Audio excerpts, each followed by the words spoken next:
애틀란타 라디오 코리아 12월 14일 목요일, 오늘의 한 뉴스입니다. 추수감사절 시즌 대규모 할인 행사가 이어진 지난달 미국의 소매 판매가 전월 대비 증가하며 호조를 나타냈습니다. 오늘 상무부의 발표에 따르면 미국의 11월 소매 판매는 7,057억 달러로 전월 대비 0.3% 증가했습니다. 월스트리트저널이 집계한 전문가 전망치는 11월 0.1% 감소를 예상했습니다. 월간 소매 판매 지표는 전체 소비 중 상품 판매 실적을 주로 집계하는 속보치의 통계로 미국 경제의 중추인 소비의 변화를 가늠할 수 있는 지표로 여겨집니다.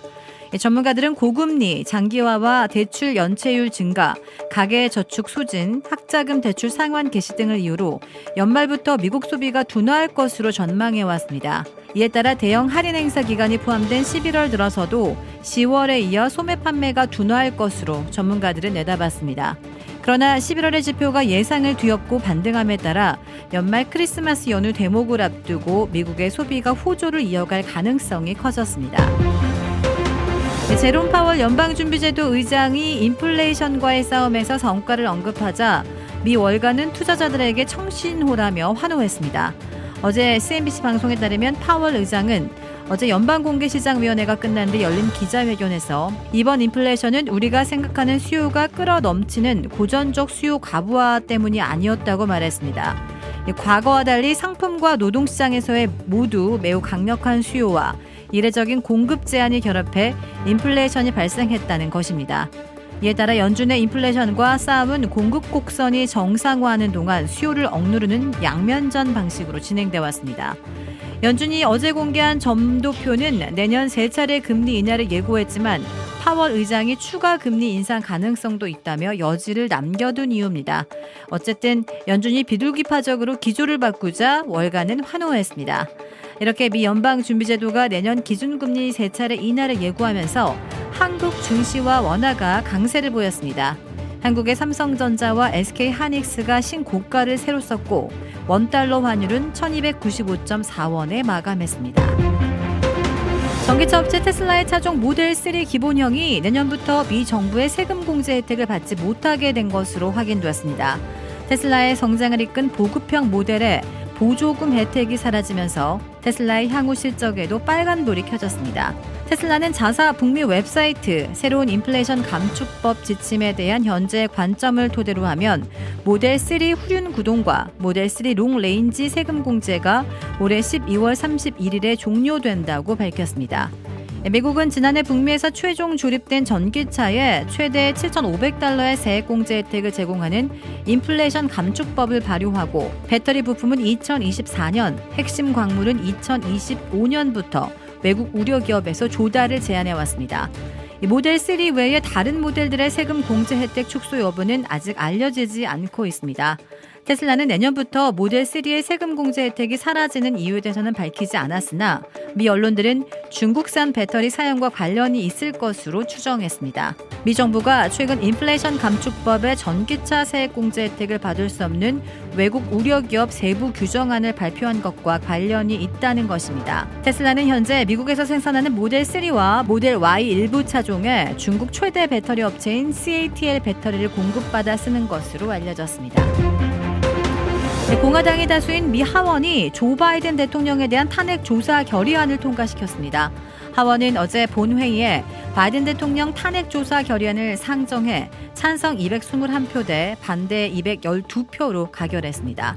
이번 표결에서 공화당은 전원 찬성, 민주당은 전원 반대했습니다. 공화당은 그동안 바이든 대통령과 차남 등 가족을 둘러싼 의혹을 제기해왔는데 이 결의안에서는 대통령이 무슨 잘못을 했는지는 적시하지 않았습니다. 하원 감독위와 법사위, 세이비 등 3개 상임위는 지난 9월 당시 케빈 메카시 하원 의장 지시로 탄핵 조사를 시작했는데 이번 결의안은 이 조사를 계속할 것을 지시하고 있습니다.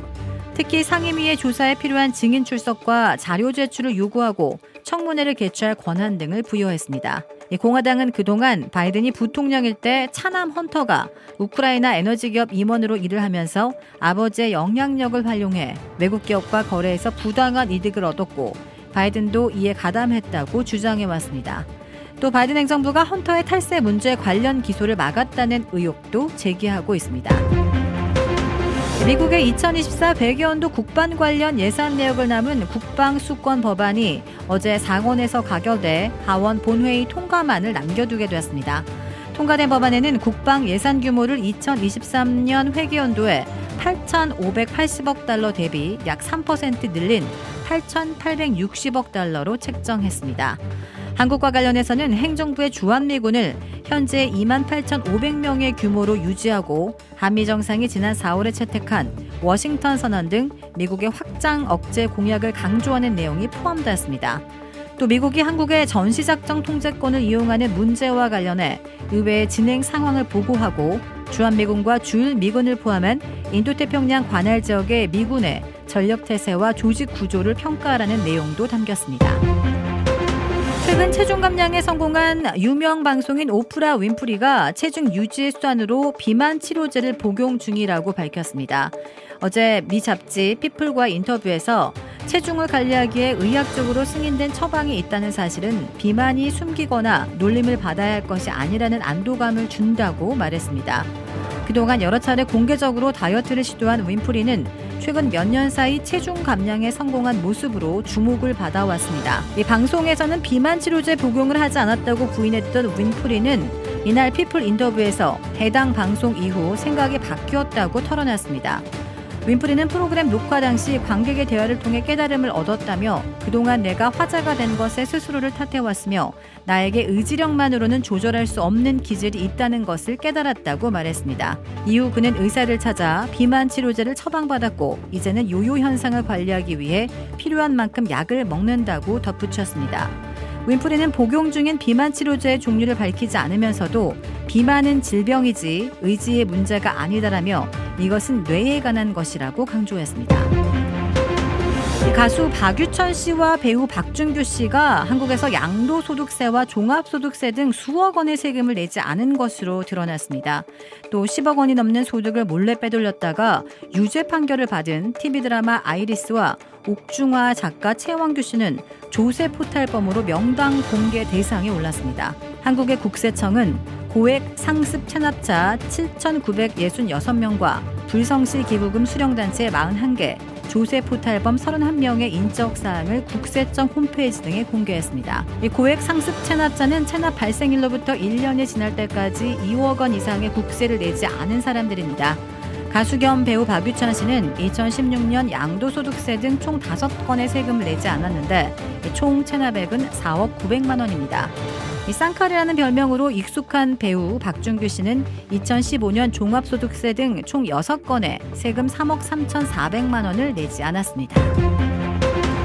필리핀에서 한국인 관광객이 2명이 숨지고 1명이 다치는 사고가 발생했습니다.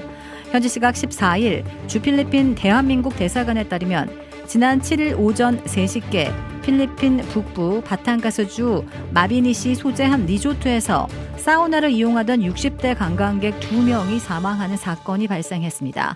이들은 사용이 금지된 사우나 시설에 들어갔다가 사고를 당한 것으로 알려졌습니다. 현지 경찰은 이날 부검을 마쳤으며 유독가스 흡입에 따른 중독사로 추정하고 있습니다. 또 다른 50대 한국인 관광객 1명은 사고가 발생한 사우나 시설에 따라 들어갔다가 급히 나왔으나 입원 중인 것으로 전해졌습니다. 주택 구매뿐만 아니라 커머셜, 웨어하우스, 비즈니스 건물까지 부동산계의 큰손 이주환 부동산. 크레딧 카드 빚 최대 80%까지 탕감. 크레딧은 지켜드리고 빚은 줄여드리는 O3 컨설팅이 오늘의 한 뉴스를 후원합니다. 이상 애틀란타 라디오 코리아 12월 14일 목요일 오늘의 한 뉴스의 고지선이었습니다.